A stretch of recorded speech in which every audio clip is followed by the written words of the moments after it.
surf ended up being a lot of fun this morning. Definitely was worth making the trip over to the eastern side of Florida, and now I am on my way back west.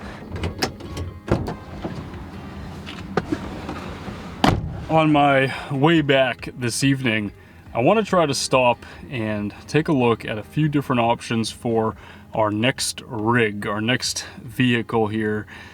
There are a couple of different routes that we might go with this. The first route is probably the best option, just simply based on supply right now. Obviously, there's just not a lot of used vehicles out there. New vehicles are all messed up in terms of supply as well, so prices are up.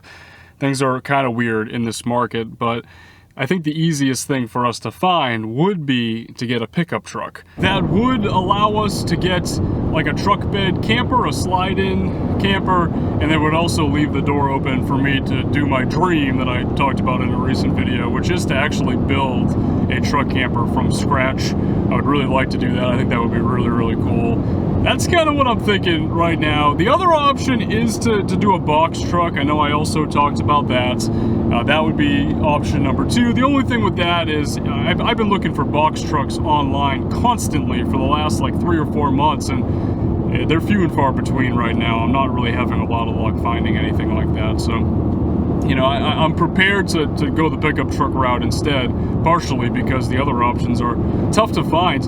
I think the most affordable way that we're going to be able to do this, though, is by doing the truck camper thing, and I'm going to be on a pretty strict budget with this. I want to try to keep our next rig as affordable as possible while still getting something that's going to be big enough for us and comfortable for us to be in on the road together.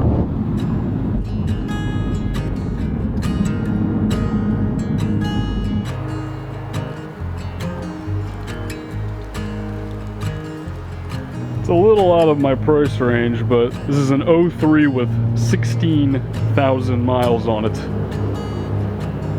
Don't see that every day. Literally smells and looks like a brand new car in here. It's unbelievable.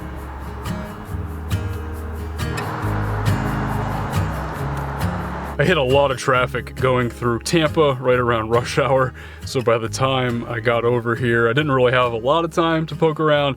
There's really not a lot of inventory, though. I actually got to talk to one of the salesmen, and you know, he's been in the business for a while. He seemed actually really cool, really down to earth. It was a nice conversation, just kind of talking about the state of things and what they did have, what they didn't have.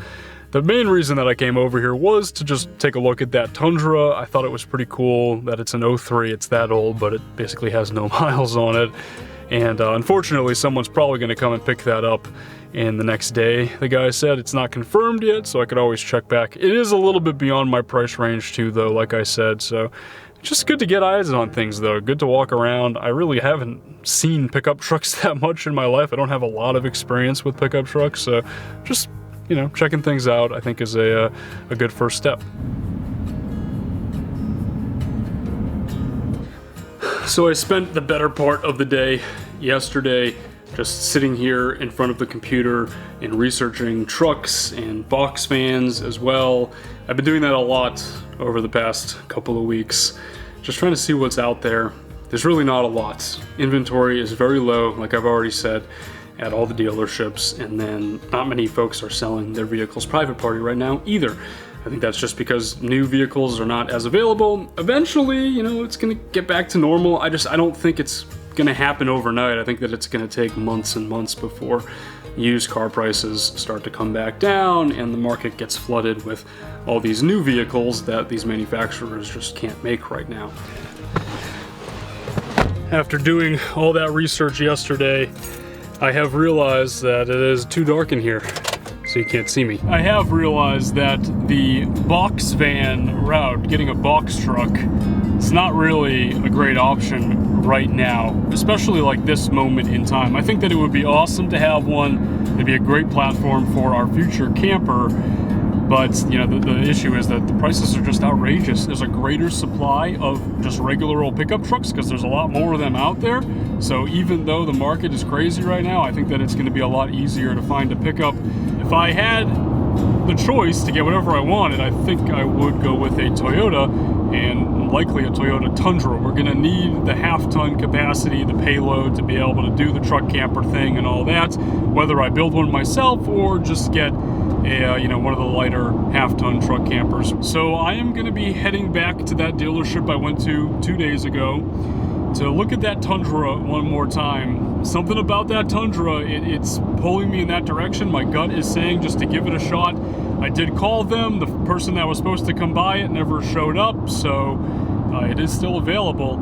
I set up a time with a local mechanic as well to do a pre-purchase inspection this afternoon. I'm gonna pay them to really just go right into it and get it up on the lift, and hopefully I can be over there with them and see what's going on.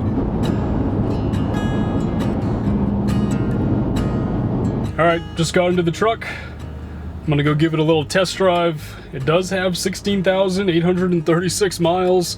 It is very clean in here, but the check engine light is on, which is not a good sign. I do have my OBD2 scanner, so I will give it a scan and see what I can find. I do need to drive it a little bit though, because the battery was also dead. It's been sitting here for a couple weeks. It's probably a bad battery. So a couple of things that are not looking good already, especially considering the price.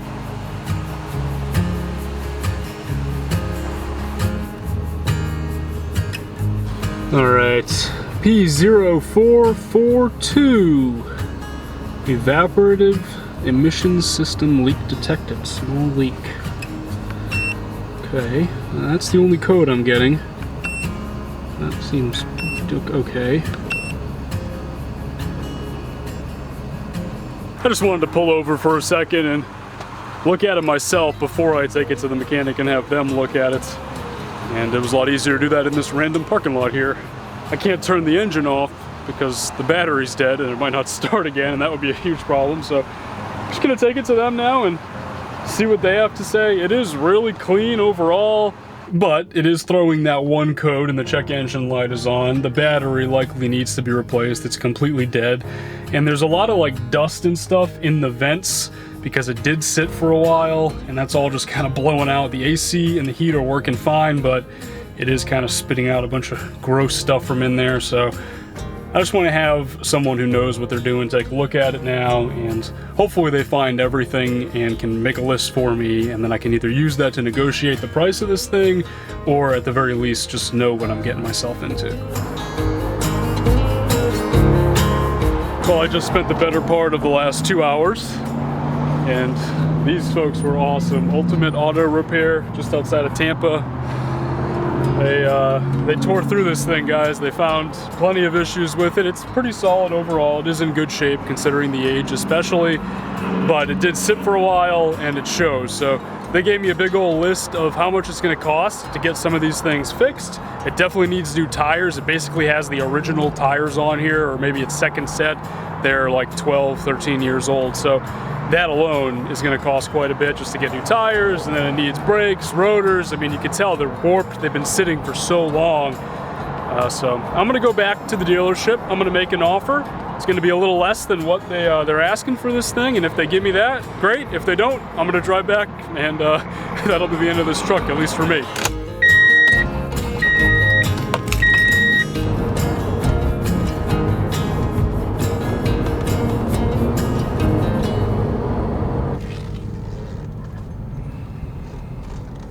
Well, that was quick. Fastest negotiation I've ever had. He said they're not willing to budge at all on the price. And from what I can tell, they've been sitting on that truck for 3 months, since October of 2021, maybe even getting close to 4 months now, and they're not selling it. And now I know why they're not selling it, you know? Just because it's got low miles and the paint's in good shape and it looks real pretty, that doesn't mean that it's not going to cost quite a bit of money to get it so that it's a safe truck that I can drive around from coast to coast all over the country. You know, the tires, the rotors, those are at a minimum the things that need to be replaced. The brakes, they're warped because it sat for so long, and it's just pretty hard for me to justify spending their asking price on that truck, a nearly 20-year-old truck. You know, it has the low miles, that's great, but it's gonna need $3,000 to $5,000 of work between the new tires and everything else just to get it so that it doesn't feel like it's wobbling when you're driving it. I mean, they have that truck listed at that price in this crazy market, while the tires are all dry rotted and 13 years old. And the rotors are all warped and it drives like crap. I mean, it just doesn't feel right. Things are a little bit all over the place. The check engine light is on. There's evidence that there were mice in there, like making nests and chewing through some of the wires. I mean, they didn't look like they did too much damage, but they definitely were in there. There's all kind of issues, guys. Like, it just doesn't make sense to move forward with that unless I was to get it at a substantial discount and then take the extra money and put it towards restoring that truck. And then maybe if I were to do that, I could end up with a brand new Tundra for the most part, a 20-year-old brand new Tundra. It is what it is, guys. You know, the time is not right now to get a truck. It doesn't look like it's going to happen today. You know, maybe at some point in the near future I'm going to keep looking, seeing what I can find, but in the meantime I have this Element. It's an amazing vehicle. It makes an amazing camper.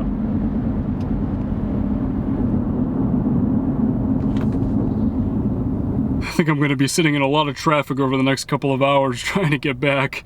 It is the middle of rush hour now. It was worth it though, you know, good learning experience.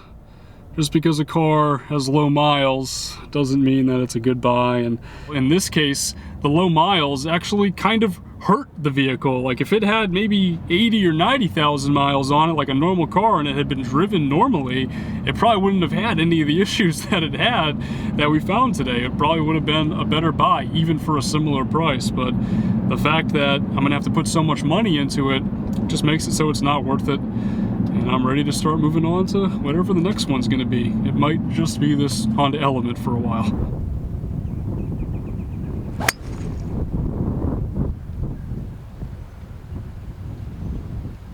I've been trying to squeeze in as much golf as I can with the beautiful 80-degree weather here in Florida, and nice courses all over the place, cheap, affordable. I don't know if I'm going to have that where I'm going. It's going to be pretty chilly out west, at least for the first couple of months. And I'll be really busy with the tiny house build as well.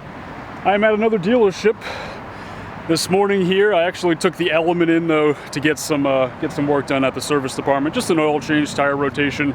Just trying to get ready for our long trip. We're going to be hitting the road in a couple of days. They don't really have any vehicles here that I'm interested in. It's crazy. Like, I am still blown away by how these dealerships have no inventory. I mean, look at this lot. There's just a bunch of empty spots. You can imagine in normal times, all these spots would be completely packed, completely filled up. But right now, like, they have them parked at an angle. All the vehicles are parked at an angle just to make it look like they have more. I have been kind of flip-flopping a lot too the past few days, back and forth between the half-ton truck idea and the box van idea. You know, there's a lot of benefits to going with a box truck if I can find one. Like I said before, you know, a lot of the ones that I've seen are way overpriced and they have way too many miles. I'm just not comfortable doing that. But I also did reach out to a couple of folks that I found online last night, this morning, and they have a few options that I think I'm going to consider. So I think I'm still 50-50 on this, maybe even more leaning towards the box van idea. That would just be a lot easier, you know. I would already have the shell on the back. I could then just get in there, be pretty straightforward to build out just a very square camper conversion. We'd have plenty of space, probably more than we're ever going to get with any sort of truck camper. I think there's a lot of benefits to going that route if I can find one for the right price. I mean, don't get me wrong, the half-ton truck idea is something that I'm still pretty passionate about. I'd love to build a truck camper from scratch. I really want to do that at some point in my life, but it doesn't have to be right now. I think that the box van idea will get us on the road faster, and then when you add that to the fact that I'm also going to be doing this tiny house interior, and I think an easier project, it's not going to be easy, but at least easier than building an entire home from scratch to go inside a truck, would probably be the better option.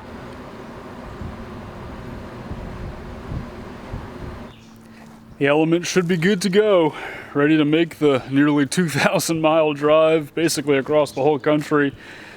I'm going to keep looking over the next couple of days as we're still in Florida, trying to find something. I don't know if we're going to come across what we want to find necessarily. The door is still open for either the half-ton pickup or possibly a box van, and I know some of you guys have opinions already. Some folks say the box van definitely is the option because it's absolutely bigger and probably more comfortable for us, the two of us on the road. I think we could do a lot with a half-ton truck camper as well though. we'll have to see how it all plays out. You know, hopefully this market starts to improve. I don't think it's going to happen, like I said before, overnight. It's going to be months and months, maybe even years before things get back to normal. Prices start to come down on both used and new vehicles. So we're definitely going to have to buy in this crazy market. There's no waiting it out. At least I don't think there is. So we'll see. Hopefully we'll get something pretty soon though, and I will definitely keep you guys posted. Thanks for watching. I'll talk to you all in the next one.